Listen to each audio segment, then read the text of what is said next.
Buongiorno a tutti, bentornati con Icon. Siamo sempre a Conegliano, questa volta siamo lungo il torrente Ruio e stiamo con Silvano Almellin, presidente del Centro Coneglianese di Storia e Archeologia. E siamo dove? Siamo all'entrata del cimitero, della salita che porta al cimitero degli ebrei di Conegliano, che il centro segue da tanti anni e insomma la collaborazione con la comunità ebraica di chi era proprietà è ormai oltre 30 anni, e con la nuova presidenza, la nuova vita che ha avuto il centro, con Silvano Armellin siamo tornati a una maggiore esposizione, hanno lavorato molto sulla conservazione e restauro. Silvano Armellin ha una storia anche più lunga, si è occupato anche nel 92 del restauro della Madonna della Neve, che adesso viene tenuta aperta insieme a Fossaluzza, insieme al pubblicato nel 92, insieme al celebre Fossaluzza, che viene aperta, tuttora aperta, e il prossimo anno festeggerà i 30 anni dell'apertura. Adesso lasciamo la parola a lui, che sicuramente conosce meglio di chiunque altro la storia di questo luogo. Prego.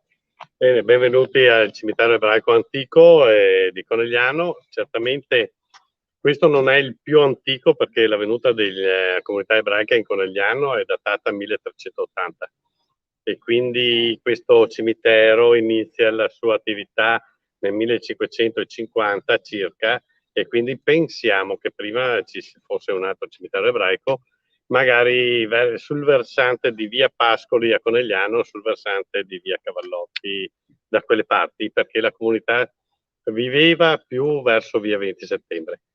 Poi nel 1550 si è aperto questo cimitero, che è rimasto attivo fino al 1884, ospitando anche molti ebrei provenienti dalla comunità di Vittorio Veneto, là dove non c'era ancora il cimitero, ma che si aprirà solo a metà del 1800 come cimitero ebraico vittoriese, mentre il cimitero ebraico moderno di Conegliano si apre nel 1884-86 circa ed è tuttora visibile all'interno del cimitero di San Giuseppe di Conegliano. E così abbiamo questa tipologia, questa età dei cimiteri ebraici coneglianesi. Andremo ancora alla scoperta del primo cimitero ebraico, che quindi la storia riserva ancora cose da scoprire, e questa è la nostra curiosità principale come associazione del Centro Coneglianese di Storia e Archeologia.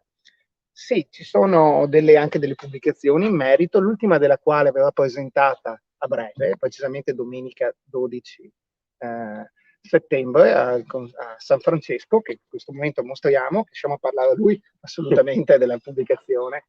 Sì, questa fa parte sempre delle curiosità e dell'attività del gruppo. Una nostra socia, la dottoressa Lidia Bosetti, aveva già presentato delle traduzioni delle lapidi del cimitero nella pubblicazione del 2012 della professoressa Marisa Zanussi, presidente del gruppo Centro Coneglianese di Storia e Archeologia, e quindi aveva tutto un materiale pronto per procedere alla traduzione delle 130 lapidi, alcune rovinate, però con questa nostra approvazione, il nostro sostegno è riuscita a coinvolgere i professori Mauro Perani, Giuliano Tamani e Antonio Spagnuolo dell'Università di Bologna, per cui abbiamo adesso, cioè l'anno scorso veramente il Covid è stato un po', si è ritardato la presentazione, abbiamo la pubblicazione di questo libro che raccoglie la traduzione dell'ebraico antico inciso sulle lapidi del nostro cimitero ebraico. Possiamo far vedere un attimo dentro com'è, perché è interessante. Certo. Anche la lavorazione, è una lavorazione proprio scientifica, fatta da degli esperti accademici. Vediamo, sono le foto delle lapidi. Sono le foto delle lapidi, e ogni lapide, questa è la 27, avrà la traduzione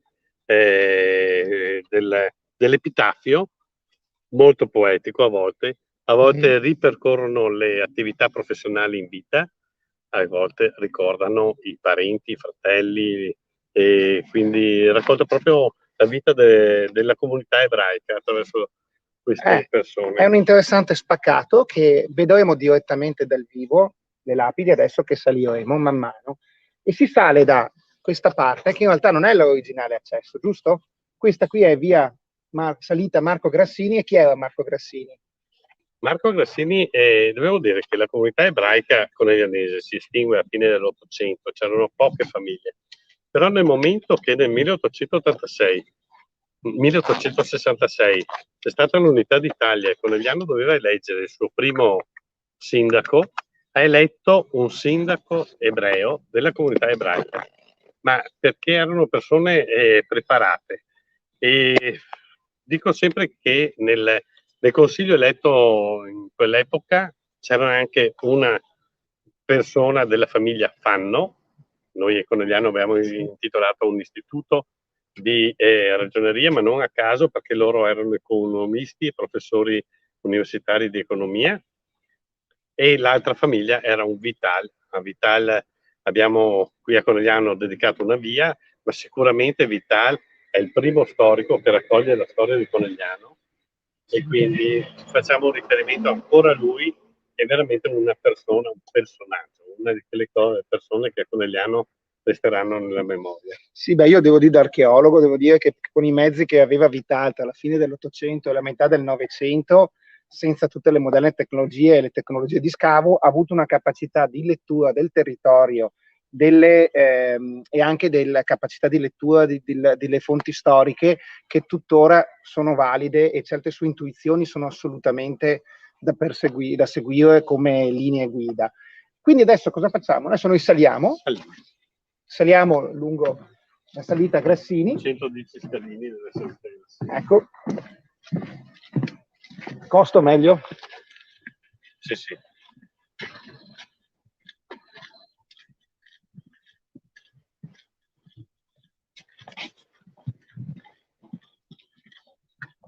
Come si può vedere, la salita è stata facilitata grazie alla posa di tronchi e lastre cementizie, ed è molto suggestivo questo luogo, che è sul colle, sulle pendici del colle Cabalan, e lo saliamo appunto dal Ruio, anche se appunto, come dicevamo prima, Silvano, non era questo l'originale accesso, giusto? Ma qui abbiamo, ad esempio, sulla nostra destra un borgo antico che si chiama il borgo di Via Aquileia. Sicuramente c'è la possibilità di salire da quella parte. Ok. Però abbiamo testimonianza forse che per la salita della Osi Santa Chiara, via dei Colli, ci possa anche essere lì un ingresso, perché dovevano salire con i carri. È molto più semplice da quella parte che da queste parti qua. E quindi stiamo ancora ricostruendo l'ingresso principale storico. Non toglie che questo sicuramente è una salita di un fortissimo impatto emotivo, sia per il luogo che stiamo andando a visitare, che per le rimembranze anche letterarie che ognuno di noi porta dietro. Vedrete quando arriveremo sulla cima che l'ambiente ricoperto da tutte queste lapidi ordinate, poi pulite, sotto degli alberi frondosi, sicuramente ricorderà determinati echi, per esempio dei racconti di Edgar Lee, delle poesie di Edgar Lee Master, dell'antologia di Spoon River. È molto suggestivo, è probabilmente uno dei cimiteri ebraici più belli d'Italia, lo dico senza modestia, come Coneglianese. È anche uno dei ben conservato, per la tipologia stessa di essere su una collina immerso completamente nel verde. Eccoci alla prima lapide. Andiamo magari un po' più all'ombra, così riusciamo a non morire dal caldo settembrino. Questa prima lapide ci aiuta a molte cose, a riposarci per primo, perché i 110 scalini sono fatti con calma. Però Kaliman Fuchs è la testimonianza della presenza dell'esercito austriaco in Conegliano. Kaliman Fuchs è un soldato moravo che si ferma a Conegliano, si sposa a Conegliano, qui ci rimane, e abbiamo la testimonianza della sua lapide. Forse è l'ultima lapide deposta in questo cimitero ebraico, perché poi andiamo al cimitero ebraico di Conegliano. E quindi abbiamo questa testimonianza Ma perché si trova qui? Probabilmente perché i 100 anni di incuria hanno fatto sì che questa lapide scivolasse dalla sua originaria posizione sopra al colle, ma fosse caduta giù o buttata giù. Quindi l'incuria è rappresentata da questa, però adesso trovano il suo spazio veramente preciso e quindi molto importante. Kaliman Fuchs ha dei figli, i quali rappresentano anche delle grandi personalità, nel senso che uno dei figli fa nascere il turismo a Gardone Riviera, e quindi diventano personaggi che veramente nelle comunità non si distinguono. Quindi anche un inserimento nelle nuove economie che comunque nascevano tra la fine dell'Ottocento e l'inizio del Novecento, che è quella del turismo. Di conseguenza, questo qui è l'ideale passaggio tra le lapidi più antiche, che sono del più 1500, sì. E questa sembra chiudere questi 300 anni, diciamo, di storia. E vedremo come un viaggio anche a ritroso, se questa ultima lapide, la cui scritta fu marito e padre amoroso, cittadino onesto, quanto assomiglia alle lapidi coeve del suo tempo dei cimiteri cattolici. Le frasi sono quelle, mentre andremo, come ha già detto Silvano, più in su, dove ci sono delle frasi molto più poetiche. Poetiche, poi leggeremo anche, perché veramente sono tratti di poesia o tratti dalle sacre scritture, quindi rievocano anche queste memorie religiose nel cimitero. Benissimo, abbiamo preso fiato, lo risaliamo, anche l'operatore ha preso fiato. Sì, questo proprio tunnel verde, guardate la bellezza. E anche bisogna ringraziare i volontari che tengono continuamente pulito, in ordine, perché come tagliano le piante o i rovi, come si sono alla sinistra, quando debordano, rimettono a posto, se si sposta leggermente uno dei pannelli di cemento che facilita la salita, rispostano il tronco che sorregge il gradino con questo passo molto lungo. Ecco, la conservazione e il continuo e perpetuo controllo di queste situazioni permettono che queste situazioni vivano, altrimenti l'abbandono, seppur temporaneo, porta alla totale dissoluzione. Questo è molto importante. E anche perché c'è l'impegno dell'accoglienza, non si può pensare di renderlo fruibile alla gente se non è a posto, se non è ordinato, se non è accogliente, e che la gente possa tranquillamente accedere. Perché questo, la pulizia, l'ordine è un messaggio che va dato. Quando si arriva in cima, naturalmente la poesia di tutt'altro tipo si riprende fiato. È assolutamente un luogo della memoria coneglianese, perché comunque l'Ebreo Conegliano l'ha lasciato, come già diceva Silvano prima, una grande impronta storica ed anche economica con la loro presenza. Qui notiamo anche quella che è la presenza dell'impronta culturale, artistica, perché naturalmente all'interno dell'impronta artistica c'è anche, come abbiamo appena detto, queste frasi scritte direttamente sulle lapidi. Eccoci arrivati alla sommità. Siamo arrivati alla sommità, sicuramente di fronte abbiamo una sala di accoglienza, doveva sicuramente essere una piccola cappella, se vogliamo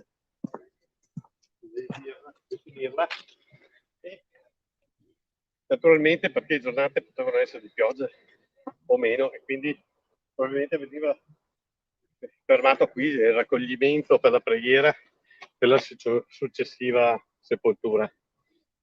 Quindi c'è questo luogo, la casetta la chiamiamo noi perché c'è il tracciato proprio. Si vedono le fondazioni, una parte dello spiccato. Vediamo che è in pietra locale il conglomerato, la stessa pietra di cui sono fatte tutte le colline coneglianesi. Qui davanti a noi c'è l'ingresso, con ogni probabilità. Chiaramente bisogna aggiungere che dal momento in cui è stato abbandonato il cimitero, è stata fatta l'ultima sepoltura nell'Ottocento, qui è cresciuto liberamente un bosco, anche per le stesse diciamo norme che sono contenute nelle sacre scritture ebraiche, per come devono essere conservate le lapidi e le sepolture stesse, giusto? Che non devono essere toccate. Non devono essere toccate, infatti il nostro non è un restauro ma se non conservativo e di pulizia, perché proprio abbiamo fatto le pulizie, ma abbiamo anche coinvolto la scuola edile di Treviso per fare un restauro lapideo di pulizia.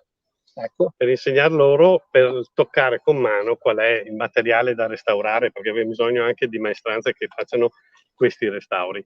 E quindi abbiamo fatto, in accordo con la sovrintendenza, 2 sessioni della scuola edile di Treviso sono venute qui a pulire e a ripulire la pietra, che adesso dà una migliore lettura delle incisioni. Questo è molto importante anche perché si formano persone, studenti nuovi a lavorare in ambito anche di restauro, non soltanto di costruzione ex novo, ma anche di sensibilizzare per la cultura, perché comunque anche questo ha un impatto, diciamo, economico, quello del restauro, che è importante specialmente in un paese come il nostro, l'Italia, dove abbiamo questa stratificazione continua.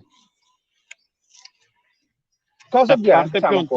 La parte più antica è lassù. Saliamo ancora? Saliamo ancora. E qui troviamo le varie lapidi con gli stemmi anche delle famiglie. Troviamo i grassini con una torre e 2 leoni rampanti. Troviamo le 2 mani vicine aperte dei Cohen. Abbiamo illustrato con il gallo, la spiga, il sole e 3 lune. Abbiamo il più importante, i Coneyan. I Coneyan sono contraddistinti da uno scoiattolo seduto comodamente su un cuscino, e ne vedremo più di una, e anche vedremo alcune coppie di sposi dei Grassini e dei Coneyan, dove allora nella lapide è rappresentato la torre con i 2 leoni rampanti e lo scoiattolo seduto sul cuscino. Diciamo che anche questa rappresentazione appena descritta è una tradizione di rappresentazione antica che varca i tempi, che varca i secoli e le popolazioni e anche il credo. Ricordiamo gli sposi seduti sulle lapidi o sui sepolcri etruschi o romani. Questa cosa continua anche nel cristianesimo e va scomparendo però con la nostra epoca. E man mano questa cosa avviene anche nelle lapidi più giovani di questo cimitero. Ecco, pensiamo che queste siano le lapidi più antiche. C'è uno scoiattolo, vediamo. A sinistra, sì. Seduto, comodo. Che rappresenta la parsimonia dell'animale, ma della persona che mette via per gli anni, per l'inverno. E quindi è questo simbolo. Tra l'altro i Coneyan li troviamo più diffusi in quel di Vittorio Veneto, perché una famiglia dei Coneyan va nei primi del 500 a Vittorio Veneto ad aprire il Banco dei Pegni, e quindi li troviamo molto più diffusi a Vittorio Veneto che nella città nostra. In più abbiamo anche un personaggio che è dei Coneyan, che è Emanuele Coneyan, che è battezzato a metà del Settecento da Lorenzo da Ponte, vescovo di Vittorio Veneto, ne assume il nome, perché poi infatti questo personaggio diventa il librettista di Mozart nella sua carriera, perché era poeta, traduttore e un letterato che alla corte di Vienna era necessario avere un letterato italiano, e quindi lui rappresenta l'Italia nella corte di Vienna, e con il nome di Emanuele Coneyan nasce e poi diventa Lorenzo da Ponte, che scrive di fatto per Mozart Così fan tutte, il Don Giovanni e le nozze di Figaro. Tra l'altro il cognome Conegliano lo troviamo diffuso anche tanto nelle Americhe. Se noi troviamo nel nostro principale social mondiale che è Facebook, cerchiamo persone col nome Conegliano, negli Stati Uniti è pieno, quindi abbiamo il nome della città che deriva da un cognome ebraico, probabilmente, sì, può essere anche di tutto, però magari trapassato attraverso il 500 sedicenne da Serravalle e poi trasferito chissà in quale epoca di là del mare. Quindi adesso siamo appunto nella presenza delle 3 tombe più antiche, a quanto pare. Vedete anche l'impostazione con le... Guardate che bella questa, questi pilastri. Anche questa è uno scoiattolo, anche questo, no? Quello è uno scoiattolo. È uno scoiattolo anche questo. Da qui vediamo illustrato con il gallo, la spiga, la luna e le stelle. E rappresentano questi? Il Lussato, famiglia Lussato.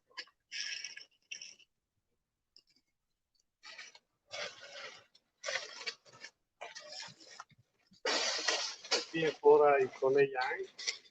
Volevo far vedere una nota, scusate, da archeologo. Vedete questo tubo a cosa serve?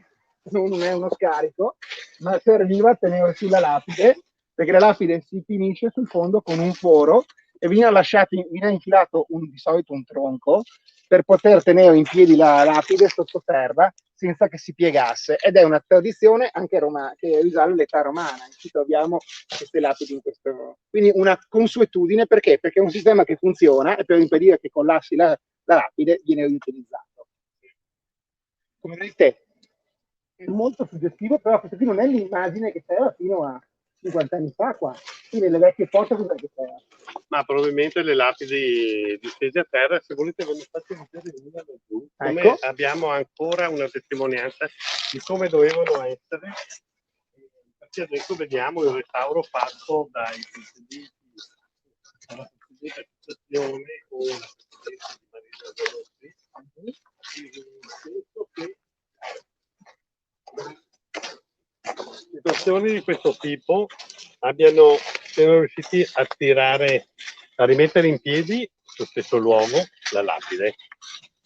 Sì, infatti nel Talmud, che è il libro che rappresentano le leggi su come vivere degli ebrei, c'è scritto chiaramente che non devono essere mosse le ossa dalla loro posizione, e sono molto rigorosi in questo, e quindi per rispetto totale dell'ambito religioso e dogmatico si è lasciato completamente, nessuna tomba è stata scavata, è stata soltanto rialzate le lapidi per lasciare testimonianza che rimangano esattamente dove erano in originale. È interessantissima anche questa spiegazione qua, perché questo qua, noi è quello che vediamo nel resto del cimitero, però chiaramente c'è una storia centenaria in mezzo, alberi che crescono, radici che spostano, alberi che cadono, e quindi ne abbiamo uno qua che secondo me l'abbiamo recintato, vedi, un po' al naturale, proprio perché la gente non acceda e sì. le ramaglie che ormai è un albero morto. E d'altronde segue anche lui il suo processo naturale. Quindi adesso scendiamo.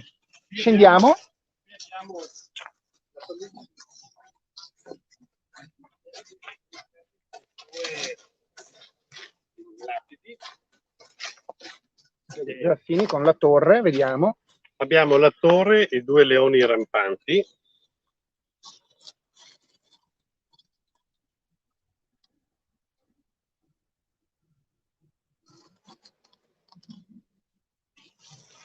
Questa qui mi sembra che sia pietra di Istria, direi, no? Sì, una pietra di Istria, perché naturalmente sono le più ricche famiglie che portano le più belle lapidi, perché immaginiamo che qui abbiamo 300 anni di sepolture, sì, coneglianesi e vittoriesi. Quindi c'è anche un certo bacino economico. E altre pietre con cui vengono fatte le lapidi ce ne sono? Ma alcune più a base sono la pietra dolce del luogo, e quindi è più slavata la scrittura. Tipo quella di Fregona? Tipo quella di Fregona, sì. Delle grotte del Caglieron, per dirlo. Le grotte del Caglieron, esattamente. E tra l'altro sono scolpite da operatori cristiani, magari la simbologia della lettera tal quale non è distinguibile perché è sotto l'attenzione comunque di un maestro, ma gli errori possono esserci. Li vediamo anche nelle lapidi cristiane, che sono degli errori di ortografia. Figuriamoci sto a scrivere in una lingua che non è in un alfabeto che non era il loro. Certamente, assolutamente, anzi questo viaggio nel passato è le cose che ci piacciono di più. Ci troviamo davanti alla lapide di Abraham Grassini nell'anno 5465, pari al nostro 1705, mercoledì 11 del mese di Sivan, che è il 3 giugno. Allora è deceduto l'onorato nostro maestro, il signor Abraham Grassini. Il suo riposo sia nell'Eden, e qui è stato sepolto. È stata chiamata la sua anima dall'alto dei cieli a ricevere la ricompensa che le spetta per le opere buone, riposi in pace qui fino alla fine del mondo e la sua anima dorma nel bene e nella preziosa beatitudine. Ancora là, all'ombra dell'Onnipotente, sorgerà e si sveglierà alla fine dei giorni come un fiore germogliante. Sì, oltre alla poesia, immaginate anche che comunque, guardate dove ci ritroviamo, sicuramente è un luogo adatto a pensare a un sonno come quello che è contemplato con la morte, che è una sospensione come per la religione ebraica, sino al giudizio che verrà. Per questo non vengono toccate le sepolture, perché per il Talmud, come dicevo, come scrive il Talmud, devono essere lasciate perché il corpo risorgerà.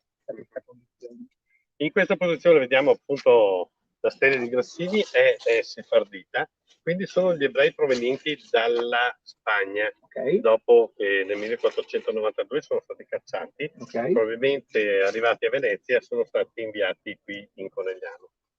E un'altra particolarità è che a questa posizione si vedono le lapidi nella loro bellezza, diciamo, nel loro fronte, perché a sud, verso Conegliano, c'era la lanterna della sinagoga in via Caronelli e quindi è rivolto verso la lanterna, la luce eterna per le sepolture e quindi... Diciamo che in linea ideale anche verso Gerusalemme, verso sud-est. Sì, possiamo anche definirlo così, però immaginiamoci che via Coronelli e centro Coneglianese sia proprio in quella direzione, che prolungando potrebbe essere un percorso che arriva a Gerusalemme, là dove ci sono gli arredi della sinagoga. Esatto. E di questo bisogna che affronteremo anche un altro servizio più avanti, perché la storia della comunità ebraica coneglianese è densa di notizie e anche di curiosità, non ultima che la storia della sinagoga stessa, che è finita a Gerusalemme, giusto? Certo, è andata a completare gli arredi, anzi la sinagoga di rito italiano in Gerusalemme è arredata con gli arredi della sinagoga coneglianese. Quindi se andate a Gerusalemme sappiate che quegli arredi lì vengono direttamente dalla vostra città. Da questa parte qua, tra l'altro, la luce ardente di quest'ora qua è molto suggestiva perché ci permette di vedere con una luce proprio particolare le lapidi, la facilità di leggere anche il testo, chiaramente per chi lo riesce a comprendere, però è molto suggestiva questa luce che viene da ovest e ci taglia completamente. Qui possiamo vedere questa sulla destra, è una lapide di Vittoriese, dedicata a una signora vittoriese, moglie di un medico, Aschenazita. A che vengono? Quindi? Da Ceneda. Anzi, a Ceneda devo dire che la prossima settimana inizia la settimana della cultura ebraica. Ci saranno le visite guidate al ghetto ebraico e anche al cimitero ebraico di Vittorio Veneto, che si apre a metà dell'Ottocento. Quindi c'è un gruppo anche lì di Vittorio Veneto ebraica che sta curando questa forma di informazione e di visite guidate. Assolutamente, poi bisogna dire che parte della conservazione anche di questa memoria a lungo termine ebraica, diciamo che nel Triveneto si è conservata anche grazie alla Serenissima, che aveva una politica di tolleranza nei confronti degli ebrei. Ma certamente sì. Venezia nel 1516 istituisce il ghetto. E tutela, non tutela, ma di fatto è arrivato fino ai giorni nostri con grande importanza della comunità ebraica in Venezia. A Conegliano, per aprire il ghetto, cioè rinchiudere la comunità ebraica in ghetto, ci abbiamo impiegato 150 anni. Nel 1675 gli ebrei coneglianesi sono invitati a entrare nel ghetto.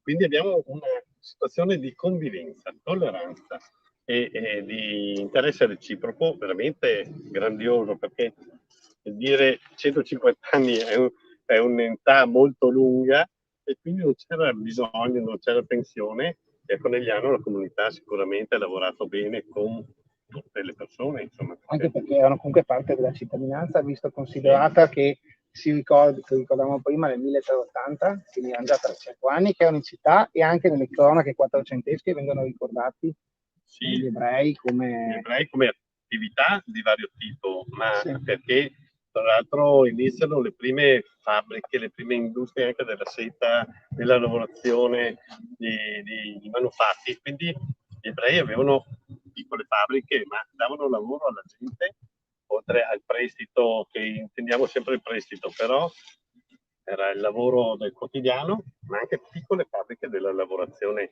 della seta e quindi la comunità aveva bisogno di queste persone che erano i piccoli industriali di allora, ecco. Sì, la piccola imprenditoria che dava anche respiro al mondo economico stesso. Sì. E quindi questa qui è, diciamo, la parte più antica. Mentre man mano che scendiamo, com'è?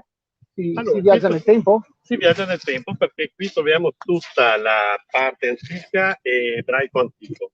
Mentre scendiamo cominciamo a trovare delle lapidi incise in ebraico e italiano. Ok, andiamo a trovare Giacobbe Coneglian, magari, dove possiamo anche leggere direttamente la storia di Giacobbe Coneglian. Scendendo.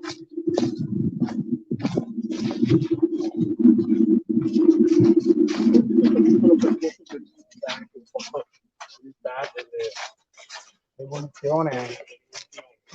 Fino a trovare il basamento di Kaliman Fuchs che abbiamo visto prima, l'ultima lapide in fondo.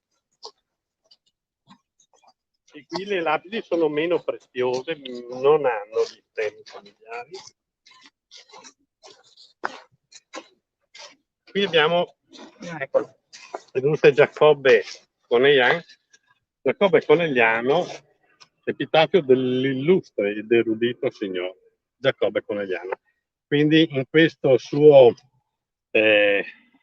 passaggio vengono ricordate le memorie, gli atti in vita, e posso anche tanto che Silvano cerca il testo, notiamo che anche questa pietra qui, guardate anche l'evoluzione, chiaramente è più giovane, però è anche il tipo di lavorazione è più preciso, perché naturalmente la tecnologia nel corso dei secoli era cambiata, era migliorata, quindi si lavora anche con strumenti migliori. La lapide, come vedete, ha la parte prima in ebraico, quindi in italiano, quindi è doppiamente leggibile, anche perché immaginiamo che col passare del tempo non tutti forse riuscissero a leggerlo l'ebraico. Quindi è interessante questo passaggio proprio tra le lapidi più antiche che stanno a monte e man mano che scendiamo il passare del tempo con le lapidi fino a quella che abbiamo detto qui, c'è il basamento di Kaliman Fuchs che sta molto più a valle.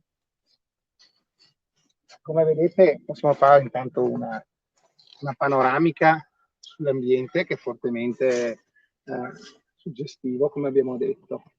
E possiamo intanto andare con la lettura di questo epitafio. Epitafio dell'illustre ed erudito signor Giacobbe Conegliano, di gloriosa e rispettabile memoria, mancato a dicembre del 1807. O passeggero, qui presso uom liberal sen giace, che il sommo Dio temente chiuse sui lumi in pace, e qua Giacobbe, ingenuo franco, a ognun parla, e dice che il giusto segua, e il retto chi morir vuol felice, poiché tranquillo e lascia questa mortale incanto, né più le vie passeggia di confusione, di pianto non più di lutto i carmi, ma a Dio nel sen mia speme, inni d'eterno giubilo, noi canteremo insieme. Quindi abbiamo la scrittura in italiano e in ebraico. Quindi un invito anche a non piangere appunto per il distacco della morte, perché si avvicina verso quella che sarà la salvezza eterna. Questo aspetto è molto simile a quello che leggiamo nelle lapidi cristiane. Andiamo a vedere il basamento di Fuchs. Il basamento di Fuchs sono il vicino del panno di famiglie Levi.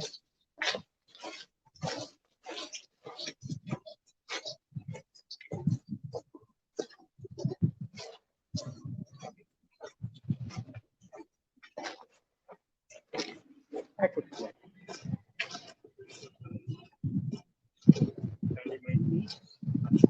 Qui abbiamo Anna Levi Panno.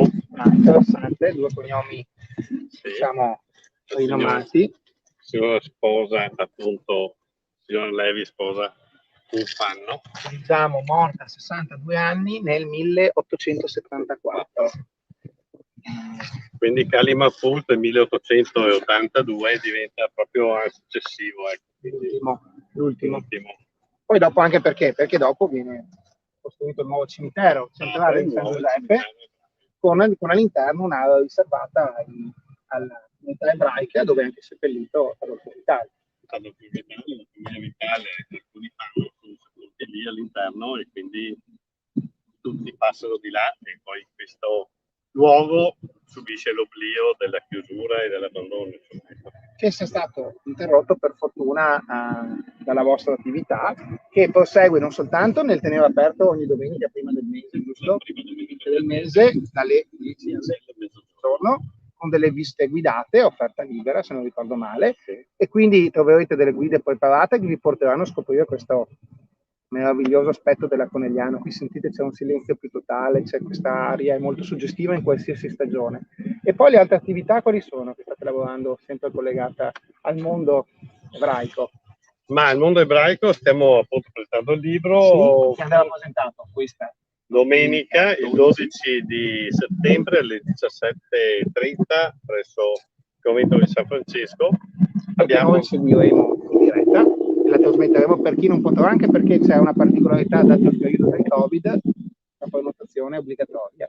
È obbligatoria, però le condizioni del convento che ci daranno la possibilità di fare il convegno all'esterno, sotto il portico, e quindi avremo possibilità di ospitare più gente perché si limita l'impatto con il Covid di una sala chiusa e quindi... Dipende dalla pioggia, quindi. Dipende dalla pioggia, quindi dipende non da noi. Siamo ottimisti. E l'altro, sempre presentazione del libro, verrà in Via Vittorio Veneto, giusto? Il 10 di ottobre, a chiusura della settimana della cultura ebraica o del periodo, la presenteremo in quel di Vittorio Veneto a Ceneda, presso con il centro vittoriese di cultura ebraica, Vittorio Veneto ebraica. La dottoressa Silvia della Colletta ci ha invitato a presentarlo anche in quel di Vittorio Veneto, e d'altra parte stiamo collaborando ormai da 3-4 anni con loro perché diventi un qualcosa di forte insieme,